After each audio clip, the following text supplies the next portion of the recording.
Hey friends, your friendly neighborhood, that TS Hawkeye guy here.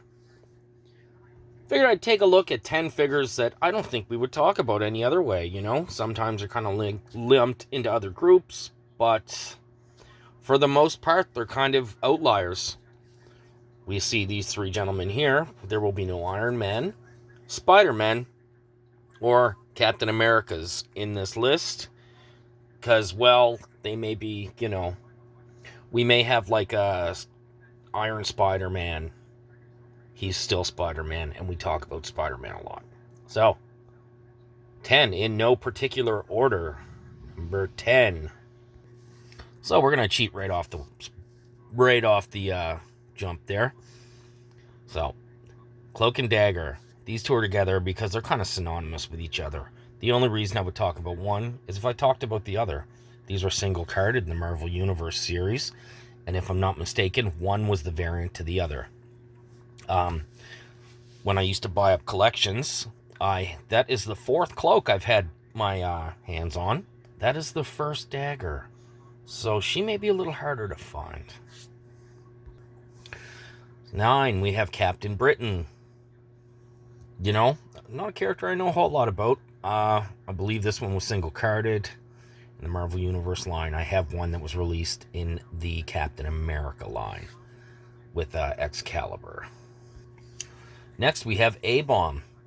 He doesn't even really get lumped in with the Hulk figures because, he just doesn't. I think he and the Abomination were variants to each other as well.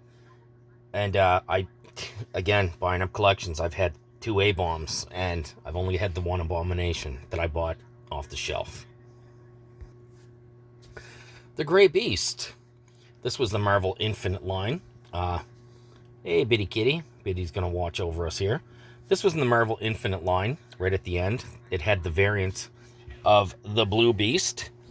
So this is kind of like the Avengers Beast. The other Beast is like the X-Men Beast.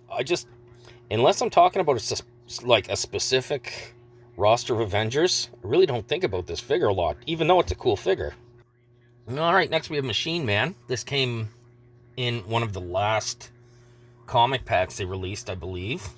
He came with the spectacular Iron Man. Or no, I'm sorry. The Superior Iron Man. That figure's pretty cool. And, it's just... He doesn't really fit in any place else. He's kind of just like... He's just there. I don't like that he doesn't have normal hands. Maybe one would be cool, but not 2. But what are you going to do?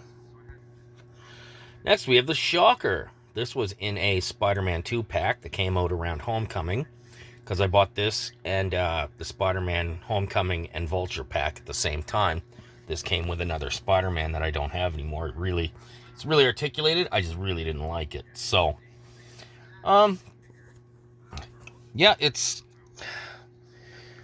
he's a Spider-Man villain, but he's not one of the top. He's not the Vulture. He's not Electro. He's not the Green Goblin. So he's kind of lower tiered Spider-Man villain. And I find we don't talk about him at all. And again, like the only reason I would bring him up on this channel is if we were talking about Spider-Man villains.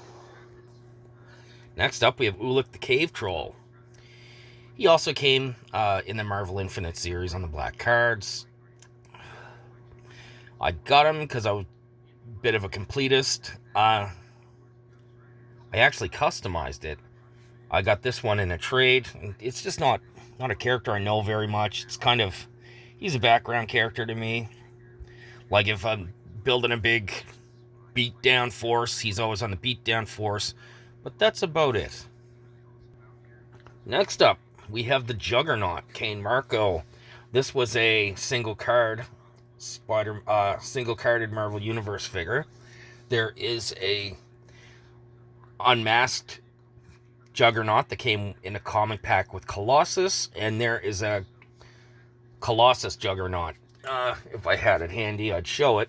That one I don't really have any reason to talk about either, but it's like... He's an X-Men villain.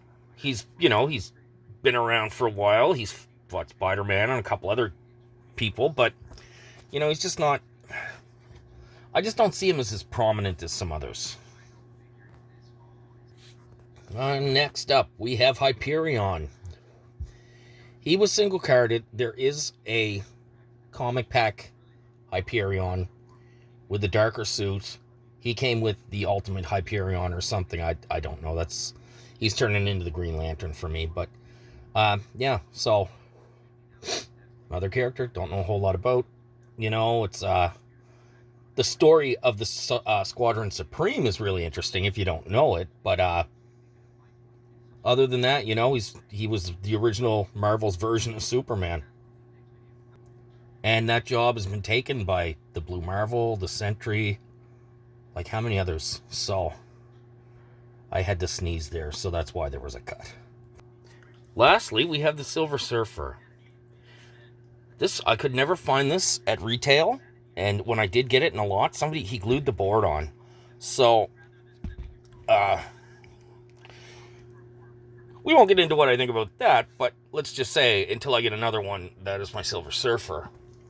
I was never really into the Silver Surfer. I was never really big on the cosmic stuff. You know, it's, I followed a little bit of the Guardians of the Galaxy, the 90s series. I didn't really like Warlock. I liked Thanos, but that was more because he was in he had the Infinity Gauntlet. But yeah, the cosmic stuff never really did it for me. And, well, not that there's anything bad with it. It's just I preferred the Earth-based stuff, so...